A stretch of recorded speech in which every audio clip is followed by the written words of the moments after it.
welcome to the Bad Vibes Club podcast. I am in the toilet of my studios because the studio is too echoey to record this, and I gave up my music studio a while back, so I haven't really got a nice place to record anymore.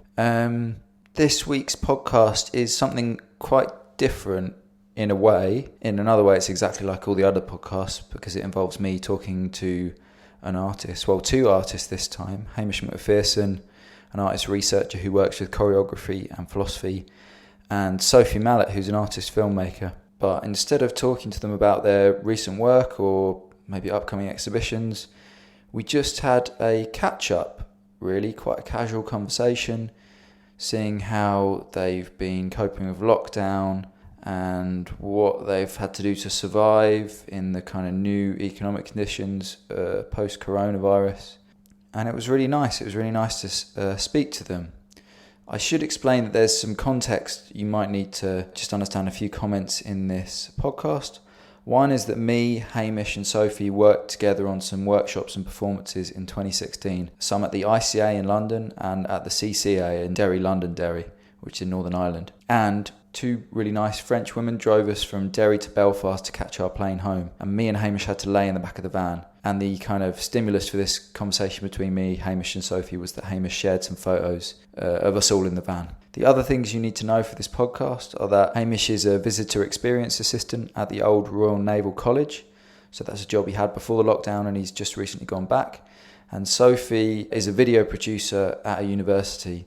And that's a job that she kind of tells this story, but that's a job that she applied to just before lockdown hit, and then now she does it full time. Oh, also, Sophie lives with her partner, Derry, and they've got a rescue dog called Giallo, I think, who's I'm looking at a picture of right now, and they're a really lovely dog. So enjoy the podcast. It starts with me explaining why I wanted to do something a little bit different. I just realised that I obviously have done lots of podcasts, and what my favourite thing about other people's podcasts is always the intro, when people are just kind of chatting. And I thought maybe I could try and do a podcast that's just all intro, which is basically what happens when you meet up with people and you haven't seen them for a while. And you also haven't done anything. Yeah. It's all intro. Yeah, I don't really know if we should have a system of speaking about things or if we could just chat away. But I thought we could talk about lockdown stuff, about how we've been coping with it, and then any really specific corona stuff that people have been getting into. Everyone's weird beliefs about corona. I've been cultivating some weird beliefs about corona, which I'm not sure are just truth or fiction. Do you want to start off with just telling us about that before we continue with the podcast? Because we might not want to. No, not anything about 5G or anything. Oh, thank God. Just that someone told me about 3 weeks ago that they thought that coronavirus couldn't be spread by touch, that all the research had kind of shown that none of the big coronavirus outbreaks had anything to do with touch. They'd all been to do with people being indoors, kind of all air-based stuff.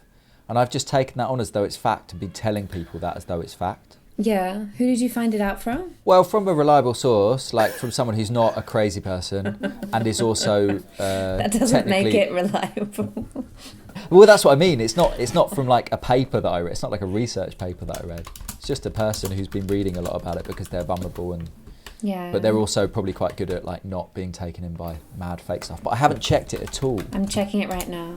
Oh, don't check it because then it's going to be wrong. It's not communicated from mouth to hand to table to hand to mouth, you mean? I'm sure there is a possibility of communication, but the person who I was speaking to said that no one had been able to prove that or do any kind of percentages on how dangerous it was. Whereas when they've been doing tests around people in the same space and breathing and communicating the virus in that way, that's pretty confirmed, and they can tell you it's 19 times more dangerous to be inside a building than it is to be outside a building when you're 2 meters away from something. They've got very specific research on that, but they just can't nail down exactly how dangerous it is, and that makes them think that it probably isn't being communicated in that way. Okay. But of course, what's happening is, go on. Sophie's done some research. Yeah, I mean, I'm on advisory.com. Good. No further information on that Reliable needed. source. Earlier this month, they updated their site to say that indirect contact from a surface contaminated with the new coronavirus, known as fomite transmission, is a potential way to contract the new virus, but not really the most prominent way that it will infect people. So would you think that that was maybe what they were talking about? I guess that's about as strong as their belief came across to me. But obviously what's happened is that I've just been taking that and just been telling people you can't get coronavirus through touch anymore. As you touch them. As I go to hug them. Actually, that's been a real boon for me, not having to hug or like greet people in a physical way. I'm not a big fan of that. Oh, Never really? have been. That's good No, to know. not really. No, like I'm fine with other people enjoying it, but I just have always... Em says that I'm a weak hugger. I don't have any particularly good memories about your hugs, so that could be true. I always remember it as a bit awkward. Yeah. Like, But me and you, Hamish, we have an awkward relationship. I think that's one of the nice features of our relationship. do we?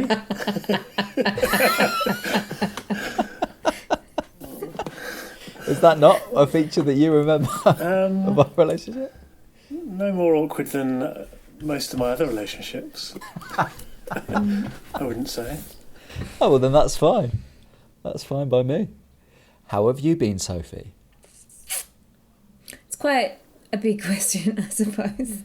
I think it has been fine. But it's been really tough. Like, my whole life is completely different. Who do you live with? A partner? Yeah, I live with my partner, and we normally live with our landlord, who like shares their time between Portugal and here, but he hasn't been doing that, so it's just us. It's a positive.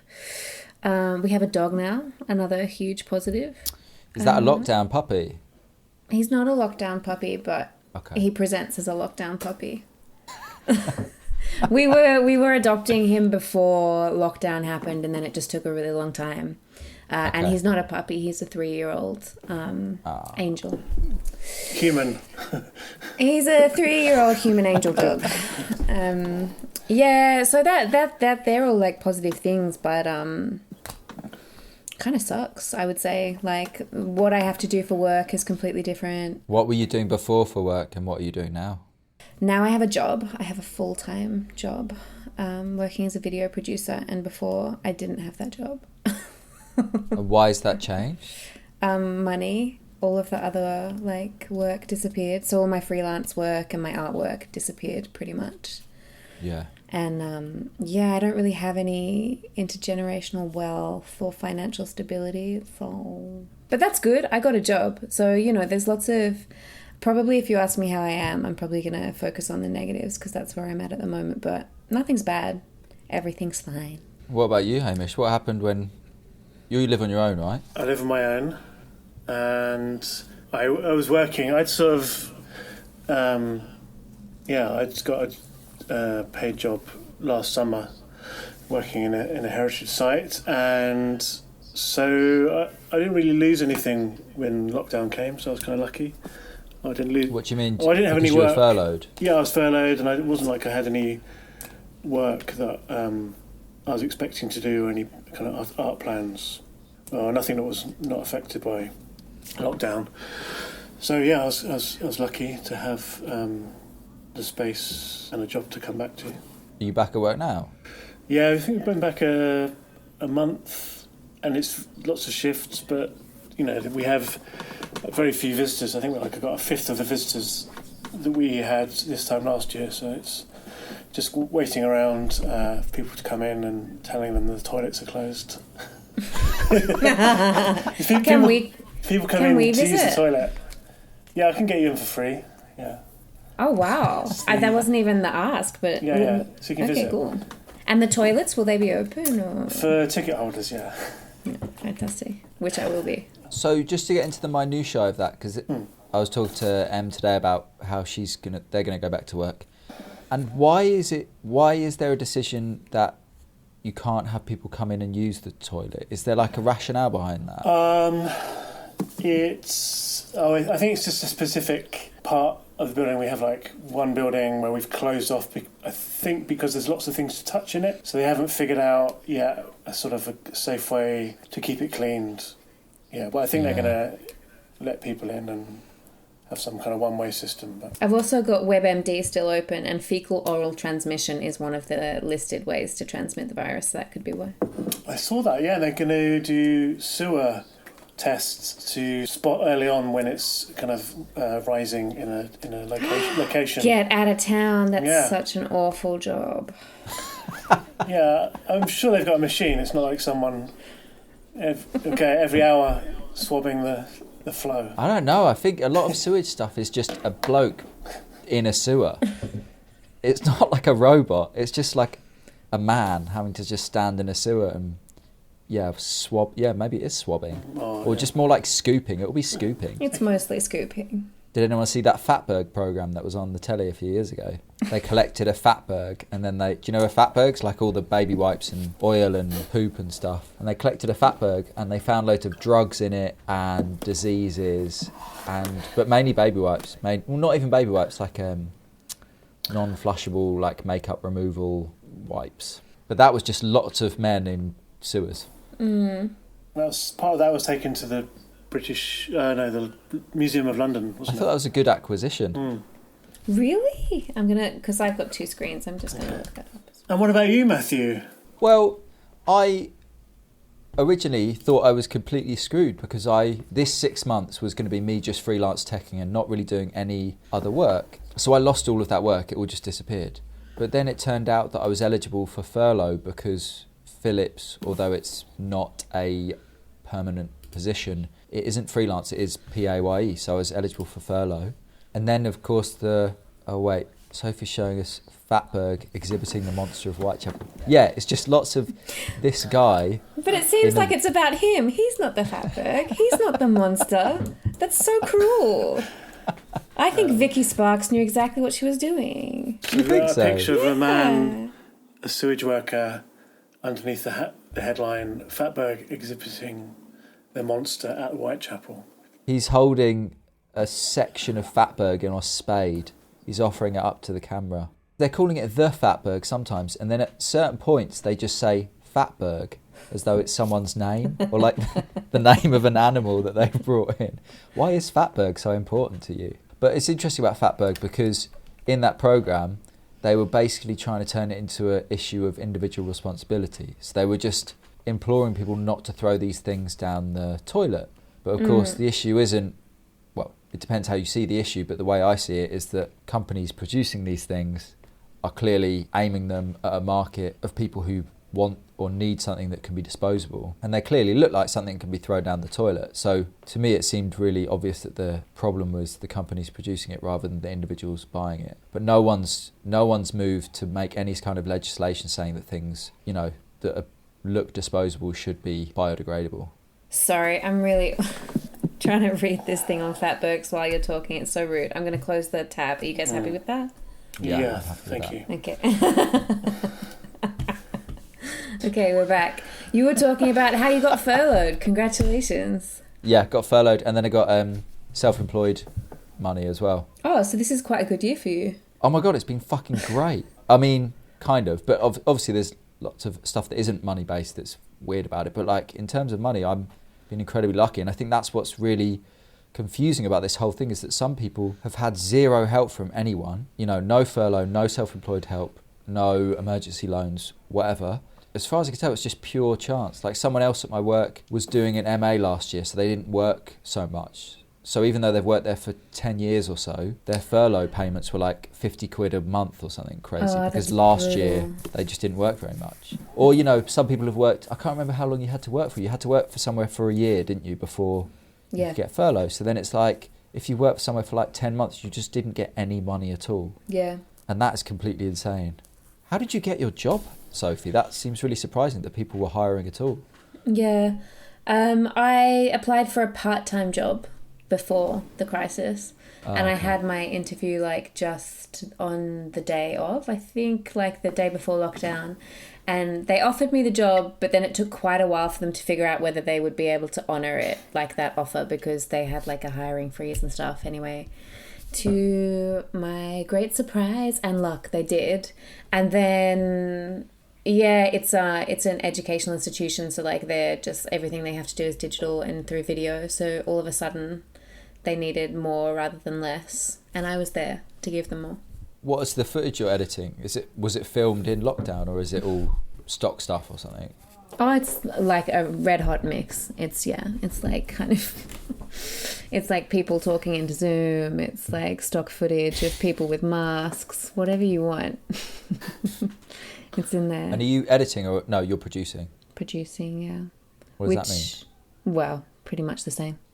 Okay. Usually the job's pretty cool. Usually I turn academics research into video. Oh, nice. But that's not what the job's at the moment. So I think, yeah, hopefully it would be... I think it'll be really cool in the future. Whenever that future comes. And has anyone been doing any art? Me and Hamish made something together. Yeah, nice. we made some art. We made like a kind of audio recording, podcasty thing, sound work. And? It's really nice to do, but that was in early lockdown when everything just seemed like a crazy dream. Yeah, different days. Yeah. It was I don't know how you felt about it, Hamish, but I was like really excited about having all this time to make artwork. Yeah, I didn't feel an urgency, and I was kind of sceptical at the beginning of, or dreading this kind of deluge of COVID lockdown related artwork, and then I went ahead and made some myself.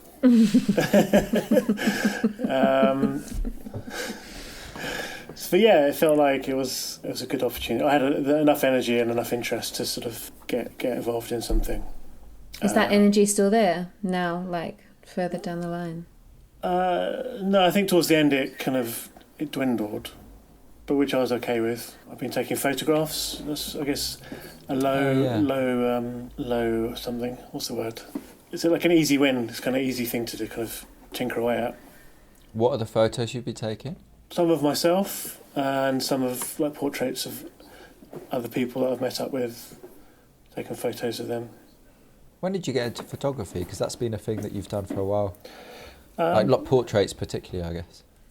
No, I don't know. I suppose it's kind of grown in alongside kind of documenting performance work, but not just trying to document it in a kind of traditional way, but involving, for example, say disposable cameras within the actual work. So I was interested in that. And then a couple of friends and we had a residency, a sort of self-made residency in Sardinia. And part of the time we kind of made portraits of each other just as a way, two of us would make a portrait of the third one. And I sort of just enjoyed that process. So I'm kind of more interested in just, is it a way to spend time with people? That's nice. I guess that's why I do podcasts. Oh, sweet. Well, we joked about that at the beginning of this, when we were setting this up, about subsuming all kind of friendships into work projects, or work projects being a mechanism for creating or sustaining friendships. I don't know how other people feel about that, but I think I've always done that. That obviously lockdown has been this very strange bit where it's been hard to see people and you have to engineer situations anyway. But I've always done that as an artist. Is like, that's a really nice way of maintaining friendship, is like just occasionally meeting up and making work somehow. But it does feel like a strange idea, making the friendship you have with someone like productive. That does seem a bit weird, but I don't know. I think I'm okay with it. Worked through it all there in real time. You came full circle. 360 in less than 90 seconds, I would say. What have you managed to make any art, Sophie? No, is the short answer. Yeah. I'm really like, I think full-time work, when you're used to full-time artwork, is pretty brutal. And that's fine. I don't feel like a lot of autonomy in it, because I feel like it's a financial decision that I was kind of forced to make because of the circumstances. So that kind of deadens me a little bit. But one good thing is that before the pandemic, I was doing a lot of research into co-ops because I wanted to make like an artist moving image co-op of some kind. And then when the pandemic hit and the Arts Council did that kind of lame emergency response thing. I got involved with like a few friends just kind of thinking about a syndicated way to respond to that, and that kind of fed into the co-op ideas. And so I've been juicing on that a little bit, and I'm going to work together with Jupiter Woods to just research that a little bit more, think about it. I don't think the co-op is going to happen anytime soon, but that seems like a slow burn project that is interesting, and I think I'm going to like think of it in terms of parasites as well. I've gotten really into like parasites, and that is kind of like an economic hero to be a parasite. What do you mean economic hero, sorry? I was hoping you wouldn't believe me. As it left my mouth, I was like, Sophie, Sophie, Sophie. I don't know, I guess like the thing that I knew, but like it feels really felt of the pandemic is, I guess, what you're talking about before, Matt, of like the people who just like got left in between and you're just really feeding off the scraps, or you're trying to like make it work in a way that is not really your own decision. And just thinking of the way that like scroungers or people who are not perceived as like doing their bit are kind of seen as parasites on the culture. So kind of flipping that a bit and thinking about how can you take the most from the host while keeping the host alive, and how can you kind of like own that sensation of being a parasite a little bit. I don't know, also thinking of it as a position in an economy that is going down the toilet but is not going to change. You know, like I feel like radical change is impossible, but to kind of leech off the system for your own gain, and I don't mean for your like individual gain, like for a collective gain as well, could be the way forward.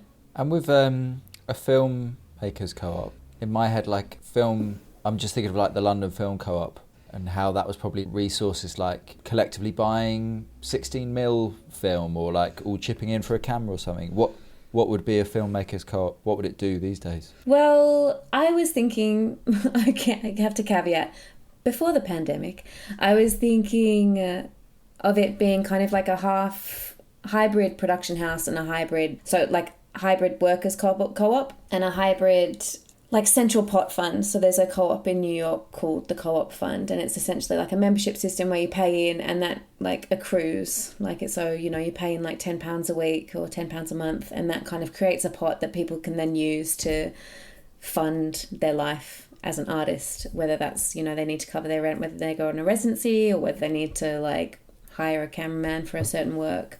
So that's kind of like how the pot might work, but the pot might also be to train a camera op to come and talk to the co-op to like figure out how they can upscale a crew. And then the workers co-op would be, we can get hired onto a shoot, you know, and everyone gets a day rate, but there's like a little bit of fat in the day rate that goes back into the co-op fund. So yeah, kind of thinking it as a way to, well, what you were talking about before, just like be together, but like a more, I guess, it was kind of born of a frustration that all the gatekeepers are so interested in gatekeeping that they're not really interested in sharing knowledge. So how can you like share knowledge amongst yourselves while also like creating an economy that could sustain that knowledge sharing? They feel a little bit at odds though, the idea of the parasite. I always think of that as like the grifter, the artist as a grifter who's just, their main job is to like slice a little bit of money out for themselves because no one wants to give them any money. But then the co-op seems antithetical to that idea of the parasite, because if you got a parasite in the co-op, then the co-op would be fucked, right? I think it's like a way of kind of inverting that power dynamic of control, really. And there is the idea of the parasite as the grifter, but parasites usually work as a network, and they kind of subsume a host, or like have kind of evolutionary strategies to make sure that they will be like sustained even after the host dies. And I think just seeing the way that arts funding is going and arts institutions are going, like we have to think past when the hosts die. Who do you think the hosts are in this metaphor? Yeah, in this like very clumsy metaphor. I'd like to use this opportunity to voice that this is an early days research project. So I think in the London art economy, the hosts are the gatekeepers. So it's people like the Arts Council, it's people like the big NPOs. But, you know, there's also like this concept of parasites having an intermediate host and a definitive host. So there's people who are within the parasitic cycle that may not be the ultimate host, but they're definitely like something that gets you where you need to be. It felt like, I don't have a clear analysis or examples for this, but it felt like in lockdown there was a lot of attention, anger directed towards these bigger institutions. It's still going on today with like jobs being lost. But so it felt like people were sort of redescribing it as kind of these institutions kind of being the I don't know, not quite them being the parasites, but them abandoning the artists who they were really like feasting on. Not sure if that really helps your co-op creation, but yeah, I was just curious about. It felt like there was a shift in, obviously in some senses the power in terms of money or decision making hasn't shifted, but you know it felt like there was a redescribing of like what's going on in terms of who's needed for these people to have jobs. Like the administrators become the parasites. I think that's definitely the system that we have. Yeah, the way that like labour is consumed within those organisations is completely parasitic. I don't know, I think there's something grotesque about it, and I always like kind of like grotesque analogies, but maybe there's not like one singular site of the host or one singular site of the parasite, but it's kind of like maybe more a model of like thinking through power and thinking through how you can, I don't know, carve out your little, you know, hair follicle and suck it dry. Talking of carving out, where have you been physically? Like what are the kind of places that you've been occupying or You're looking at avoiding it. Or this is it. So That's a front room, right? That's not a bedroom. Or is it? this is a set. Ooh, front room or bedroom? This is a good game. Hamish, you're definitely in your bedroom. That's a pillow. I can see a pillow. This is my living room. Ah, damn it. Classic front room or I'm bedroom. just very loose. Mistake. So, okay, what we got to guess Sophie's now. You guess Sophie's, Hamish. Well, there's a chest of drawers, so I think this is a bedroom by the window. Yeah, or unless you've got like an office. Do you have an office? It's an office. Studio. Oh. It's a bed. It's It's a bed. it's a toilet. It's a bed. It's a yeah. She's in the bath. Oh, that would be nice. So you've been in that bedroom? Yeah, pretty much. But we have space in our house, like the house that we're in has a garden. I suppose now things have eased up a bit. I have been other places, but this is still like where I spend the majority of my time, I guess. The most exciting moment for me for early lockdown was me and Em would walk around Hilly Fields every single day. And then one day, I guess takeaways suddenly just reopened. If they'd been closed, they realised that they were allowed to be open. That was a beautiful day. And when it's called Broccoli Rock, it's like the local fish and chip shop that's really nice. We saw a broccoli rock bag in the bin in Hilly Fields, and we just suddenly realised we could go and get fish and chips. And it was like being a kid again, and I haven't really felt that way since I was a child. Like the excitement of like going to get that takeaway was just amazing. It was so good. It sounds beautiful. You just ate it out of the bin, and it was never tasted. Just ate it out the bin. Never tasted so sweet. I would have if there'd been any left. What was your moment of wonder, Hamish? Your moment of unparalleled joy? I went on a date, and we went wild swimming. It's a beautiful sunny day.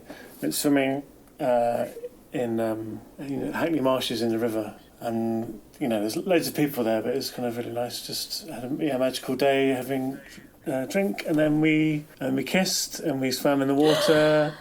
And it was this a first date? Yeah, it was a first date. It was a really beautiful, beautiful day. Such a romantic first date. Yeah, it was like the ideal day. So this is slightly more recently, right? Like this isn't in deepest, darkest lockdown days. It was we shouldn't have been kissing.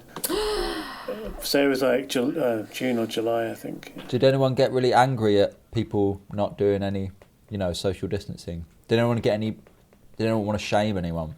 Of course. Yeah, because I was getting really into running, and there's just people who have different ideas on like what space is and whether you need it. So, and like cyclists also, like, you know, they have a different, it was like normal society, wasn't it? Like different people have different ideas on how it should like be played out. So yeah, I had lots of times where I was like, well, I'm gonna, and then like the other half of me was like, oh, please don't. I got really angry at a karate school that started meeting in hilly fields. There's just loads of children like doing high kicks, and I was like, this is not on at all. I was like, I don't know why, but I really fixated on the karate school. They really got my goat. Did you say anything? No, of course not. That would be insane. But like, just for like, there was a week where like it seemed insane that they were meeting up, and then the next week I was just like, that is absolutely fine. I don't know why I was so angry about it. Yeah, totally. I think, everything, like any kind of like activity just seemed to be like outlawed for a while. And just the resentment about not being able to do anything. If you saw anyone else doing something, you're like, how dare, oh, we're actually allowed to. That's fine. Yeah. I'm meant to be going on holiday Where are you in going to about 2 weeks. Well, to Greece. How nice. It will be really nice, but they are doing this thing where they randomly test people on flights, and if you were sat near that person on a flight, you have to quarantine in Greece. Okay. So it's like this really randomized form of quarantine. It's not like with the Spain thing where you have to come, you know, if you go to Spain, you definitely have to quarantine when you come back to England. Yeah. But this is this random thing where like you might just spend your entire holiday locked in a weird hotel room. So, but obviously it's not happening to the majority of people who go there. So we're trying to work out whether we're okay with the risk, because if we do go and we get quarantined, we'll feel like the stupidest idiots in the world. How long do you have to quarantine for? We need to confirm that, but I think it's only a week. Okay. And then if you get another test and you're clear, you can, like, we're there for 2 weeks. So it might be that it would only be a week. And where do you get to choose where you quarantine? You quarantine, no, you kind of do, so you can get to your place. So we're going to a Greek island, we're going to Koutanisi. It's worth it.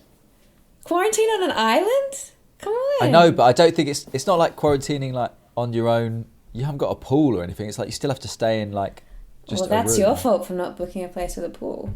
No, you don't get to quarantine in your place. You have to quarantine, and like one hotel on the island will be set aside for quarantinees. Oh, okay, all right. So it doesn't matter whether that place has a pool or not. Yeah, exactly. Yeah. So maybe I think it's still cancel your hotel and just ask to be quarantined. It's like a money-saving exercise. Yeah. But seriously, yes, a bit of a risk. So it could be the holiday you hoped for, or it could be. Well, yes, but the thing that's important in this conversation is that it's M's best friend is also going to Greece around the same time. So if we choose not to go, then we will see loads of pictures of her best friend basically having the exact same holiday as us.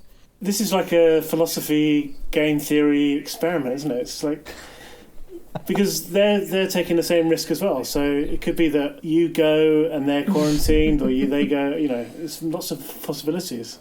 That would be delicious. You don't go and they do get quarantined. Yeah, exactly. Oh my gosh. The best version would be. Well, I mean, I don't know why this is better. I really don't want them to be quarantined. But to win it, yeah, you would both go and they would be quarantined and you wouldn't. And all their Instagram photos would be at the inside of a small hotel room. Okay, we've learned something new about you. It's true. That's nice though. If you do get to go, what a nice thing. Yeah. It'd be amazing. It would be really amazing. Have you guys got any trips? I mean, that we didn't finish your question, Hamish. Where have we been in lockdown? Has anyone been to a nice place outside of their home? Actually, yes. This weekend on the Saturday, I took my friend to a beach in Rye, and it's a little cove. It's like a nudist beach, so not many people go there, and you have to walk. You have to put in the effort to get there. Nice. And that was pretty nice. And we swam in the sea and it felt amazing to be out of London. That's my first time out of London Oh, wow. Okay. Since the beginning of March, I guess. Yeah. That's hardcore. So that's the first time. Did you take a train and stuff? No, I drove. We drove. Oh, so why if you've got a car, why haven't you been out of London? Well, because of the dog. That's one really big reason. So we're getting him to settle in. And then a lot of my friends are still shielding. So in order to be able to kind of see them we've had to be like a bit careful as well. But yeah, I guess no really good reasons. No, they're good reasons. I think I stand by them. Yeah, they are good reasons. The things we did that were really enjoyable when you could do them was go to the coast. Because it was a place where you could go and have like a really non-city experience and also not be, you know, you could still stay good distance from people, but you could... Yeah, true. Do you have any good spots? So nah, we were just going to like Whitstable and bits around there. I went to Whitstable. It's really nice. Did we have this conversation? No, we had it on Instagram, Hamish. Okay, That means it's not real. It's just via Instagram stories. I uninstalled Instagram. Did you? I know. Big deal, huh? For what reason? I haven't posted anything for a long time, and I've stopped doing stories, and I was just lurking on there. I was just lurking, and then I was like, I don't need this in my life. This isn't value adding, Sophie. I remember you've come a long way, because at the ICA, when we were doing the workshop and performance, you were explaining the need to like people's posts on Instagram. Do you remember? That was an old me, Hamish. I'm done with her. No, yeah, you've lots happened. The world's very different. The snake has shed its skin. That's 4 years ago, isn't it? Yeah, it's quite a long time ago. That's a long time. I mean, I love Instagram, but I don't know. Talk about Instagram and CCA. I did a takeover of the CCA Instagram for a day. Oh yeah. I think that's what prompted us getting in touch, wasn't it?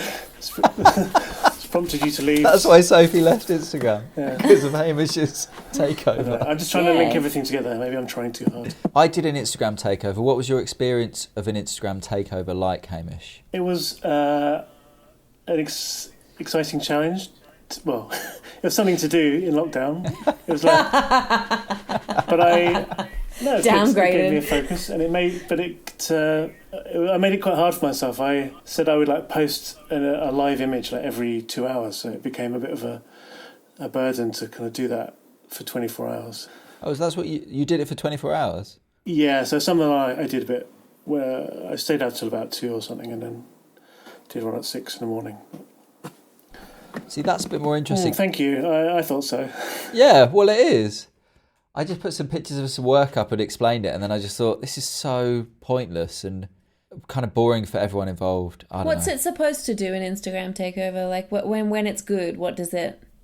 I guess it's supposed to give... I mean, cynically, it gives interesting content to the gallery, and it gives a platform to the artist. I think in the better situations, it's often like political accounts giving their platform over to like allies or people with aligned kind of political interests, and that's maybe makes more sense. Whereas without there being like an exhibition or some kind of show related to the reason that you're posting, I found it a bit strange. Trapped in the capitalist mindset. Well, that was it. Yeah, that was it. It was like, what benefit am I getting? And then, whereas yours just sounds a bit more like you set yourself a challenge and you had the time and space to do it, so you did it. Yeah, and through that I was talking a bit about my practice, but it was a bit of selling, but also just a bit of selling me. But I think a good example of what you were talking about is it Neville Southall? Yes, that's what I'm thinking of. Is it ex-goalie from some football team? Yeah, and he often has takeovers from different... Football. Yeah, one of the Football United. No, we need to know that in case we get asked it in a quiz. What did he play for? You don't need to know that. I think it's not Everton. West Ham. Everton. Is it? I don't know. Well, Aston Villa. I think it's Aston Villa. Is it Neville Southall, did you say? Yeah.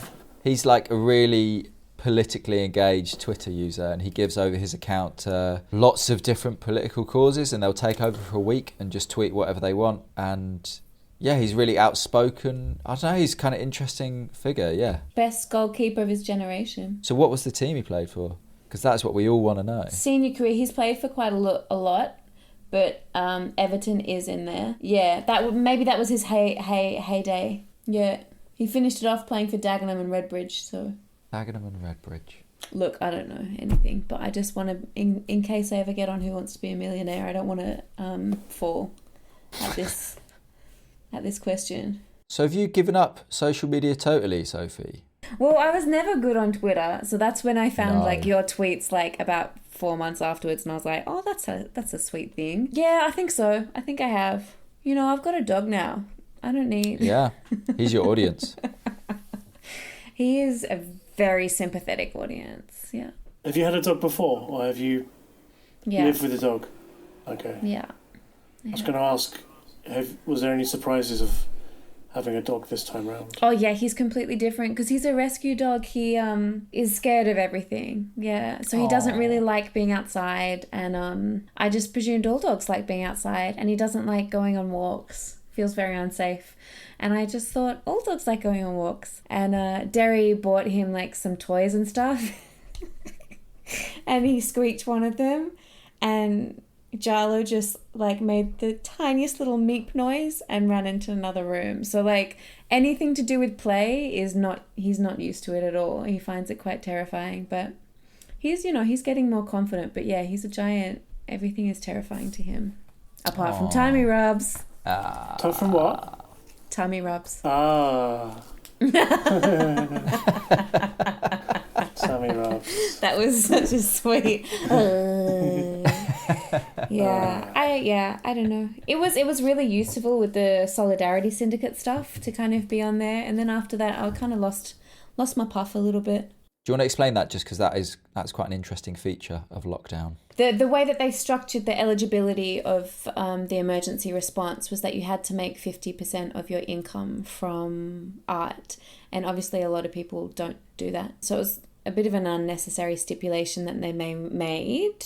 So we thought that if you pull together with people who were eligible and are not eligible, then you can kind of get some of that Arts Council money and spread it amongst your network of artists. And it worked quite successfully, actually. Did it? Yeah, it spread like all across the country.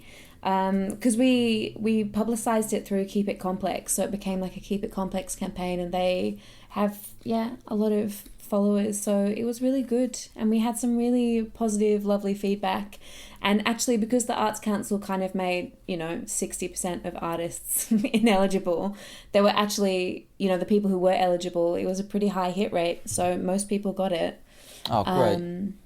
So that was really nice. We did the same with kind of like some of the other funds that came up, but they were a lot smaller, so it was harder to be successful in those. Yeah.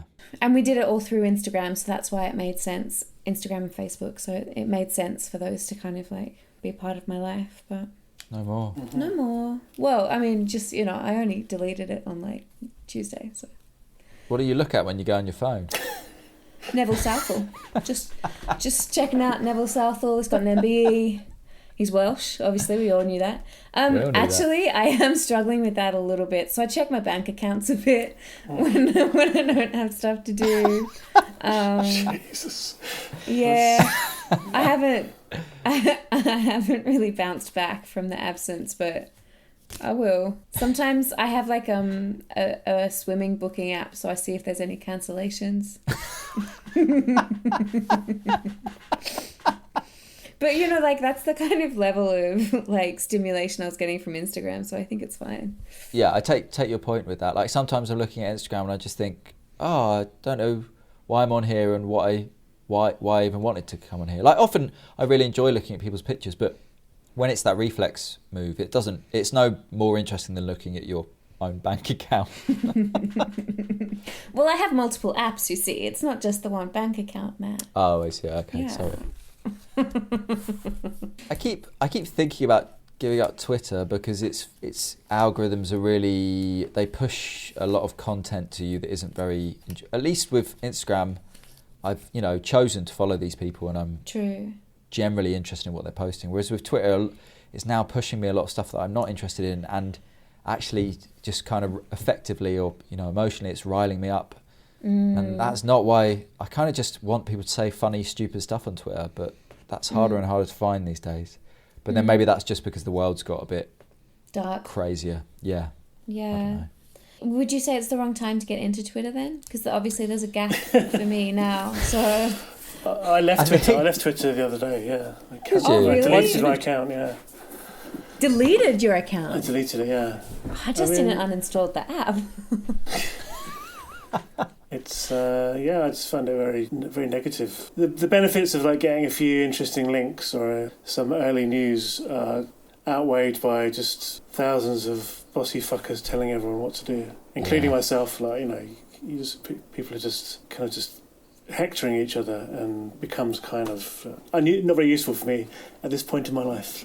Is it really a lot more neggy than the other? Yeah, I mean, Instagram's kind of, as text is being used more in Instagram, or at least in the accounts I'm following, it's kind of, I think, particularly through Black Lives Matters, it feels like there's a lot of kind of stories and posts with text kind of explaining or telling people what people should or shouldn't do. And so Instagram's going a bit, but it's still like not the same kind of, you can't have that same kind of like snarky kind of back and forth. And the others, I don't know. What are the others? Facebook, I don't know.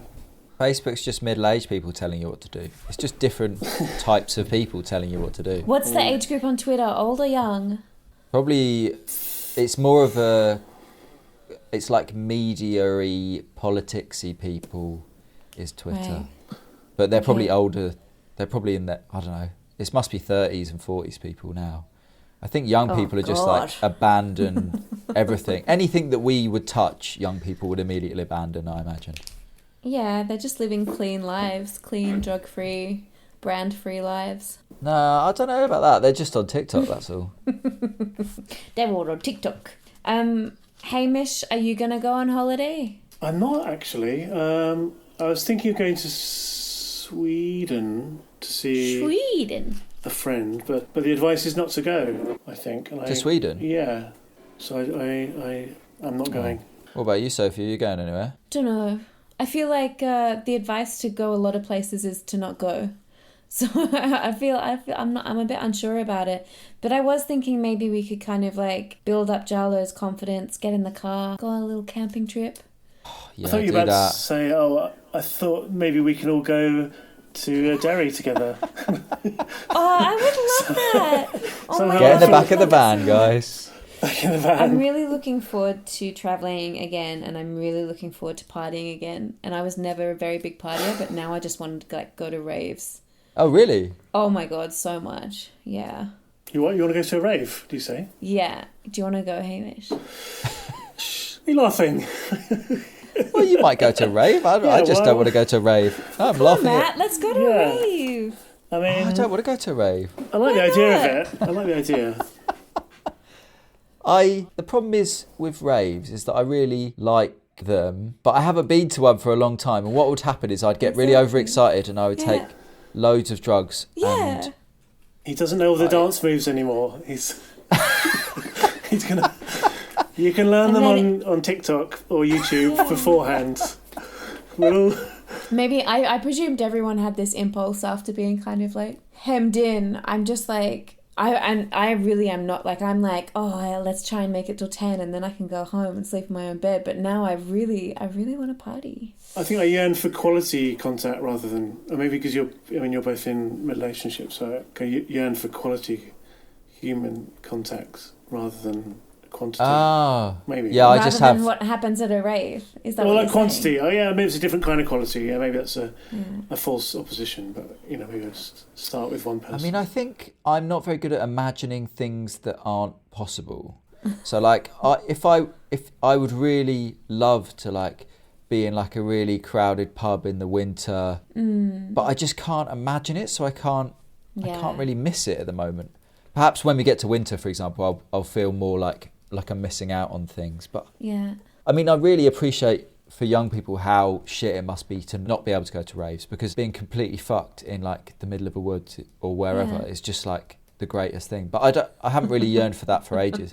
But is it like a sudden return to like wanting to be like with loads of people or something? I've never liked partying. I don't know what's really? happening. Yeah. I'm like, I'm more of like a one-on-one kind of person. But yeah, the idea of just...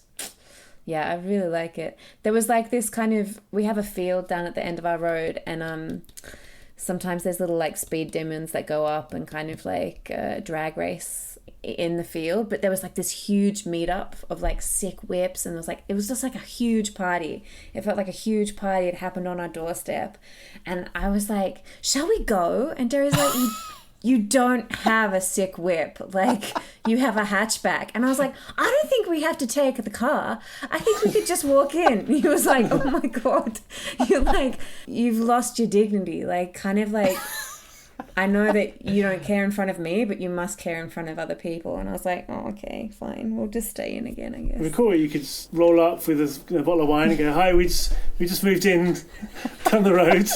Wanted to... Instead, I had to just be like a window twitcher, like watching all these people have like the time of their life. And Aww. it was fine. It was 2 a.m. It was too late for me. It's fine. I just imagine you guys like turning up on roller skates or something like that. With like a cardboard cutout of like a BMW.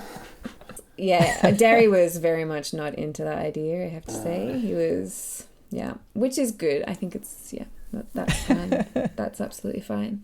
You were looking something up, Matt. I was looking up where I was last year. Why were you back in Northern Ireland? I did a residency last year in Carndonna, around all there, but I just can't remember the name of the county. Was it beautiful?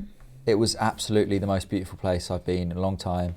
And Really? Em came over for a weekend. Yeah, it's really amazing. It's part of the Atlantic Way or something, which is just like a road that runs all around the coast of Ireland. And it's just such an amazing place.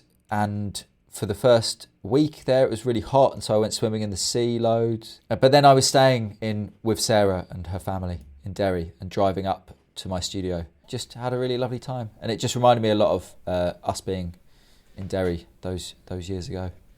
Remember when you guys missed your flight? Oh fuck, man, that was the worst.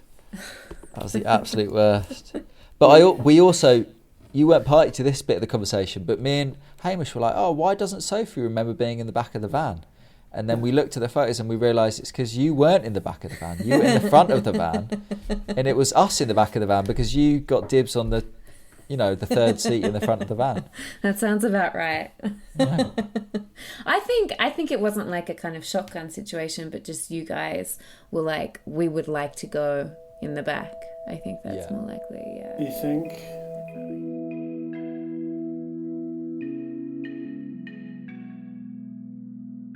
Thanks so much to Hamish and Sophie for talking to me.